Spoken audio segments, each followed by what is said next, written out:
The town in popular imagination is quaint, quiet, full of rows of white picket fences and rose bushes. The town that CCM knows is anything but. It has a million moving parts. It is finance and IT, tax collectors, and economic development. And as many of you know, the captain that steers that ship in a few dozen of Connecticut's towns is the town manager. Joining us today is Michael Paulhus to talk about innovative ideas that he is undertaking in Plainville that are anything but plain. Municipal Voice is the Connecticut Conference of Municipalities podcast in collaboration with WNHH LP 103.5 FM. I'm your host, Matt Ford. As always, be sure to give us a like and let us know what you're thinking in the comments. CCM's Municipal Voice podcast continues to present a key forum on important state and local issues. The views expressed do not necessarily reflect the consensus views of CCM or member municipal leaders. Michael, thanks for joining us today. Thank you, Matt. It's a pleasure to be here. Thanks again for being here. It's good to see you as always. Just a few weeks ago, we were up there doing a little video thing that we'll talk about later. But first off, let's talk about Plainville, how you landed there and what your role is as the town manager.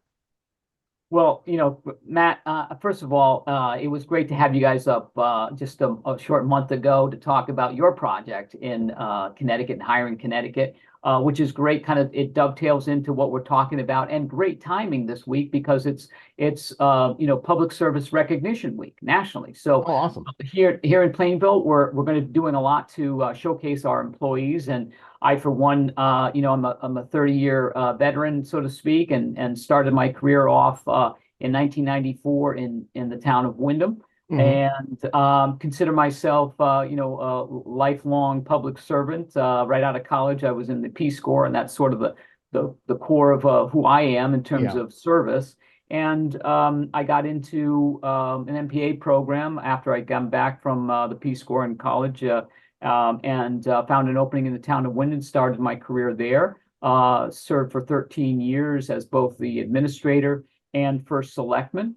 And then after that transition, became interim town manager in North Branford, and then a jump into the private sector for 5 years, just to develop, different skill set as a financial advisor and finance. And that was great. Came back to North Branford for 9 years, and most recently I've landed here in Plainville, and always knew of Plainville as a great reputation, a great community, well run, and I had a connection with Rob Uden, the finance director, who's been here for a number of years. We worked together in Wyndham, so I'd heard a lot of great things about Plainville, and they lured me away, and here I am. It's a great opportunity, a great community, and we're looking to build upon that. That's great. Sounds like you have a lot of, varied experiences that play into your role there. Absolutely, yeah. Three different communities this is now my third community in Connecticut. So you get a little bit of a different flavor in each location and each community, and you kind of bring that with you and learn from that. Yeah, that's the interesting thing I think about being a town manager as opposed to an elected office like mayor or first selectman is that you're a career professional. So you have this deep CV rather than running for an election. You're applying for a job and showing your experience. So it's interesting stuff. When we were up there, you told us that Plainville is on a mission to brand and market the town as part of a kind of wider economic development initiative. How did this idea come to you? Well, quite frankly, it's from my experience, economic development is what we have to do, right? And I'll step back and explain. We're in a service-oriented business, right? In terms of government, we provide services, right? That's the bottom line. We get the garbage picked up, we get the streets plowed, and we educate children, and it all takes place because we have the ability to tax residents and corporations, right? So I look at it from that standpoint that I think we need to do everything we can to grow the grand list. And so economic development is the way to do that. And when we do that, it in theory lessens the burden on taxpayer. I'll give you an example. The goal, when we look at it, and if you get for us a 2% grand list growth equates to about $1 million net revenue for us. Okay. That's significant, right? So Yeah. that's a goal, and we had that this past year, which is great. So that's why I focus on economic development and what we, and that's part of the issue, with the primary reason or issue that I look at it Hmm. to enhance revenue. And when you think about the secondary, most small towns like Plainville, we don't have a big, we don't have any budget at all for marketing. We Yeah. have economic developments, programs and initiatives. But imagine me coming to the town council to say I need $50,000 in the budget or more for some marketing, Yeah. campaign, and not likely going to happen. So we got along the thought and idea about, well, let's try to leverage social media, which is free, right? Yeah. And CCM gets it, and a lot of other towns get it. And so that was sort of the motivation to say, okay, let's try to build a team, put a team together, leverage free social media, Yeah. and put Plainville out there, because really branding is all about reputation. And it's Hmm. really, putting yourself out there and telling the story about what a Yeah. great community. And with 169 towns out there, we're all really competing with one another in terms of the next business, manufacturer, or small mom and pop store, you name it, from small to large. So it's all intertwined, Hmm. and we're just trying to put Plainville on the map, Yeah. make us a destination, and attract people. Yeah. As you mentioned, for, Connecticut towns, we're almost completely reliant on the property taxes, the grand list, for revenues for most of our towns. So it's a big deal to the economic development to grow that grand list is really the only way to increase that for a town. Absolutely, it's just trying to keep pace. Yeah. Who are you looking to attract into town? Do you have goals, and what kind of goals would make sense for an initiative like this? Sure. Well, we're trying to be diversified, right? And so Hmm. it's not just a one, big box or one fix, in terms of landing one single, like, competing and trying to land an Amazon distribution center or something Hmm. like that. Just, not likely going to happen. And we're a small town with 9 square miles.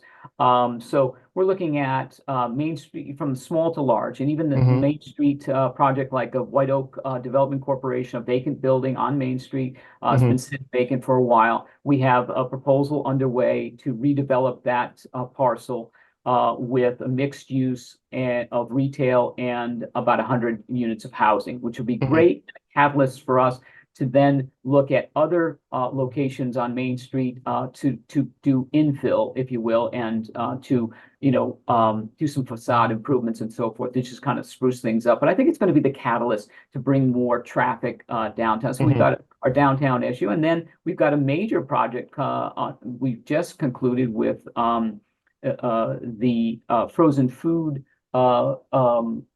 Americold building that's come online, which is going to serve all of Stop and Shops on the East Coast. Oh, And wow. just, tremendous for us and our growth.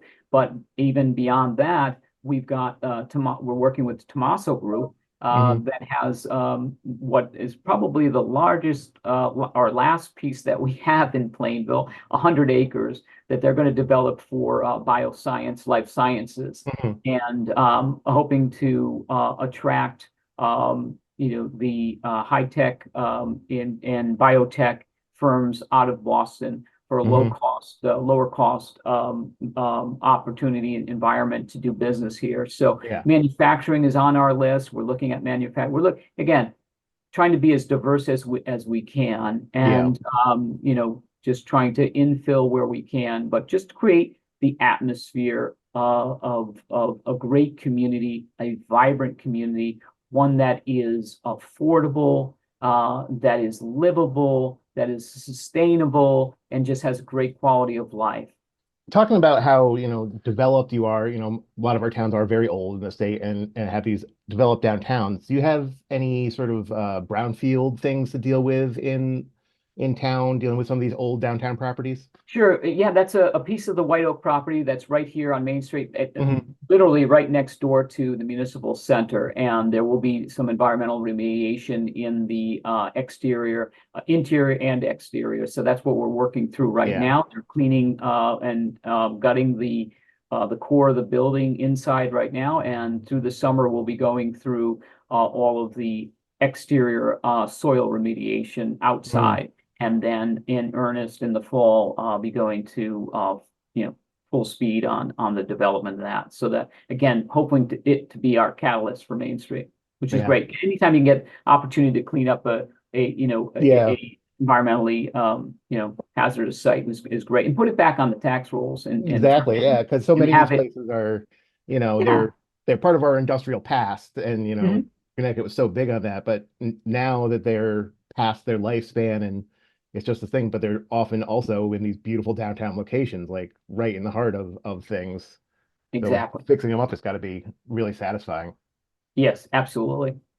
One of the key facets of this marketing plan we're discussing is using social media, building a brand on a low budget. When we came up and visited you in Plainville, we had the pleasure of meeting some of your social media team. Tell us a little bit about that department and some of their efforts. Oh, sure. Yeah. So I sat down with looking at it internally. I think we're in this field in public service and local government. We're always trying to do more with less, right? Hmm. And it's all wearing multiple hats, doing different things. And I think this is just the latest iteration of that, where we have to recognize that there's a tool, and it's an effective tool in terms of social media that we can use, and that we all have to get better at. Even for Yeah. me, an old guard like me, and trying to learn new tricks, and that's just what it is. It's just having some fun, and it has been to learn new skill sets, Yeah. and that's what I'm after. So we started internally. I was able to hire a great assistant town manager. Came in just after I did. Hmm. And Andy Serioli came out of the Council of Governments in South Central, and we sat down and our economic development director and said, okay, we can do this, but we just what do we need to do? So we took an opportunity to take an office position, part-time office position, and Hmm. redefine that to add social media skills. And Yeah. so when a person left, we took that opportunity to redefine the job description, went Hmm. out and hired someone. And in that process, we had two young individuals, very qualified and great skill sets. And so that I ended up hiring both Hmm. as the one is the office assistant and the or the coordinator, and then social media assistant. So both part-timers. Hmm. And so our core of full-timers, and then supplemented with two part-timers. And the team is young. And again, Yeah. I'm the old guard coming in, working with their 20 average age is 28. So Yeah. I'm the outlier. And but it's been great Yeah. fun, and a great opportunity to really take a stab at doing something unique for the community. And so we've created this team. We're working on a weekly basis, putting out a lot of good content, I think, and learning a Yeah. lot from. Yeah, that's great. And it's interesting talking about how you added it to an existing kind of position that was there, some of those duties. We sounds like it's, this new thing, but really it's been around for 20 years now, and it's kind of like before someone in that position might need to know how to use a fax machine or even a mimeograph or something. And now the skill is knowing how to use social media. You are listening to the Municipal Voice on WNHH 103.5 FM. What has worked for you so far in this marketing plan? Have you noticed anything that has popped up in terms of response that's really done well? Yes, yes. And so learning to create a process around content development, what we wanted to do. Hmm. Comment or one segment that came out was about business, and recognizing working with the businesses that we have in town Hmm. to essentially showcase them, Yeah. to go out, talk to them, meet with them, and then collaborate with them, which is a great opportunity to help boost what we're doing in terms of their following and our following. So, what we've kind of zoned in on in terms of platforms, not trying to do all of it, but just trying to get good at Facebook, Instagram, LinkedIn, and LinkedIn separated in terms of what Hmm. I'm doing on LinkedIn with the town's LinkedIn as well. So those platforms focusing on that, trying to do that well, get the process internally in terms of post-production, content, and Hmm. then municipal work that there's no shortage of content. I mean, there's always a story, there's always things that are happening that we want to let the community know Hmm. about. And in on a parallel process in developing the team, we developed Discover Plainville Committee that will be working on the tagline, if you will, and the brand logo. So we're still in the process of putting together a survey to send that out. Hmm. And that'll run a parallel course of what we're doing right now to promote Plainville. And we're doing quite a bit in terms of content development and posting to maybe 2 or 3 times a day that we're doing across platforms. And we're just going to eventually be able to even ramp up even further as we get better at what we're doing. And we're finding out that, you know, there are different programs and things out there where we can help, and Hmm. other towns are taking notice. In fact, we had hosted Weathersfield last week just to come in and talk with us, and and we were able to share with them our, starts and stops Yeah. and sort of information that we think is helpful that we pass Hmm. along. So we're happy to do that with any community. That's what I think I mentioned to you, documenting everything we do on a weekly basis. And we have yet to get into YouTube, but that will be the Yeah. next realm for us. And then podcasting after that will be something we tackle as well. Yeah, that's really interesting. You did mention that, you've been keeping really good notes of this whole marketing plan in order to be able to share them with other towns and cities that, may not have the budget for marketing or economic development. And, you're figuring out how to do it on the cheap, basically. Yeah. Um, how far into you are you into this project? What's your commitment to it? Well, You know, that's a great question. sometimes it's just about perseverance with some of these projects. Yeah. Yes, absolutely. That's a great point. We're 6 months in, and I think we're making great headway. We're learning a lot. We continue to try and improve on that.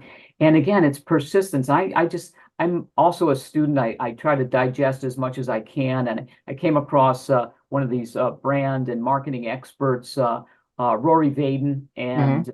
and he has this comment. He was doing a podcast with Lewis Howes, I think, and he talked about something called Sheehan's Wall.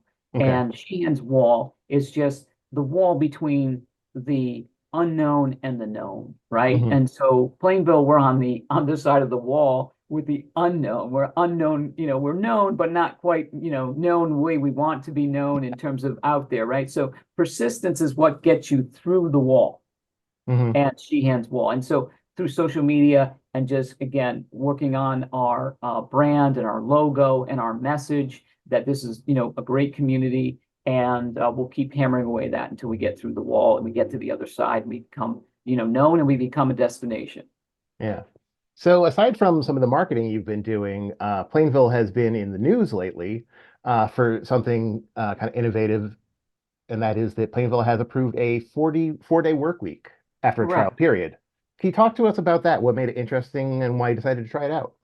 Yeah, again, like the competition we have in terms of being one of 169 towns in Connecticut, all vying for businesses and trying to do economic development and growing the grand list, we Hmm. we compete among profession and in terms of talent, and there's a talent war out there that we're all up against. And so one of the tools we thought and took a look at, other towns had actually gone before us in terms of doing this. We took a look at the 4-day work week as a retention and Hmm. recruitment tool. And so we thought it would make sense for us to do that because we were already in Municipal Center at 4-hour half day on Friday anyway. So it Hmm. wasn't such a big shift for us to go down to 4 days. And it's made a difference in terms of our retention and keeping some of our employees, but also in the recruitment aspect of it, that it's actually come up in interviews that candidates will say, yes, they're volunteering the fact that we saw the ad, we like the fact that you've gone to a 4-day work week, and that was attractive to us. And so Hmm. that's why were part of the reason they were interviewing, because we can't always compete on salary with other towns that are paying more. Yeah. So this is not an end all do all, but it's another tool in the toolkit, in the toolbox, to be able to use and hopefully use effectively. Yeah.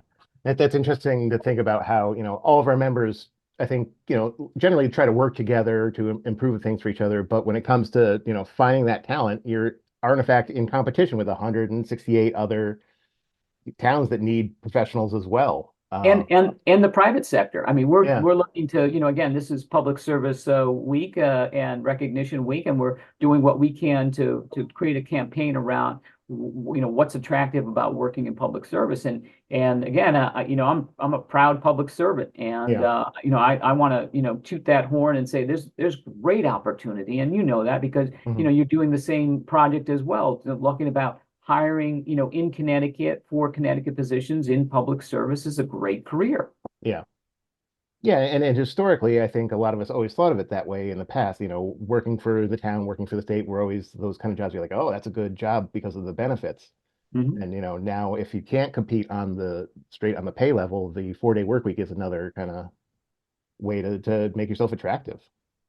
Absolutely. Yeah. Yeah. So yeah. So we're happy with it. It's working well, and we'll continue to, showcase that and to make that prominently, depicted in all of our advertisements and Yeah. so forth. So you did the trial. At what point did you kind of decide, like, yes, this is a success? Yeah, last meeting last month, we wrapped that up in terms of making and making it permanent. Hmm.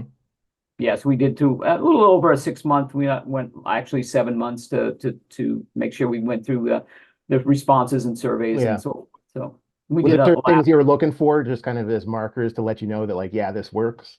Well, internally, we did early on, we did a internal survey of Hmm. employees about the launch or pre-launch to that, and then we wanted to wrap up with a end of the 6 month trial and where we're at, and so the responses going through were very, very positive. We had a survey out to the public as well. Unfortunately, for 7 months, and didn't have much of a response Hmm. there. So the comments were kind of split on that, and but there was no reason to hold back and not to go forward with it. Especially, like I said, it wasn't a huge lift going from 4 hours on Friday down to 4 days. Yeah. Since you've done it, have any of your other towns like contacted you and asked questions about it, like how it's going or anything? Yeah, there's been a number of inquiries from the press, and a few of the other towns have inquired, and I've talked to town manager or two about that, and just explained our process. And it really is, I think, can be modified to their specific town. And this isn't one specific way to do it, and you've got to Yeah. talk with your unions and the collective bargaining impacts and so forth. But as long as those are open lines of communication, I think there's different ways you can structure it and do it, pull it off. And again, we're not doing everybody, because obviously we can't put police on a 4-day work week, and Yeah. so there are limitations, obviously. But by and large, I think it's been well received. So we're talking about, doing this to make Plainville an attractive place to work in relation to other towns in the private sector. And as we mentioned, we came to you about a month ago to work on a video project where we're focusing on seeing municipal careers as a careers, working for your municipality as a career for people. And in that video, you spoke with us about how to encourage people to work for local government. Why you think it's important that they do it. If you could kind of reiterate some of that, why is government not just a good job, but a career? Well, it has so much to offer, right? It's not locked and channeled into one particular profession, right? When you think Hmm. of local government, maybe you think about, oh, that's the tax collector. I don't want to be a tax collector. Or maybe you do think about public safety, and that's another aspect of it, which is great. You could be, police officer or fireman, and there's recreation. There's so many different opportunities to Hmm. start your career, and it's a great, I think, pick your community you want to work in. There's great Hmm. opportunity, but it's not just a job. It's a career that you can advance and learn a great deal on the job. And in some Yeah. cases, most cases, we'll even have funding to allow you to pursue the certifications or the licensing that you need for the job and for furthering your career. So I think it's worth exploring for any young adult, anyone, or even mid career. Hmm. You want to move. In fact, we're looking for engineers. We're looking for building inspectors, and so if you want to transition from a career as a contractor into building, that's great. If you want Hmm. to, from a engineer in the private sector, and you want some, work-life balance and come here, we're all for it. So, Yeah. there's great opportunity. I Um, think we just have to be on the radar. mhm. That it might not be in their conscious awareness, but this is another opportunity. Yeah, they don't necessarily think of it that, the opportunities that are with the municipality. Yeah. Right, right, So you received your MPA, and that's Masters of Public Administration, right? correct. From UConn. What was that Yes. like? And would you recommend that students look into that area if they're kind of looking for a good, stable position?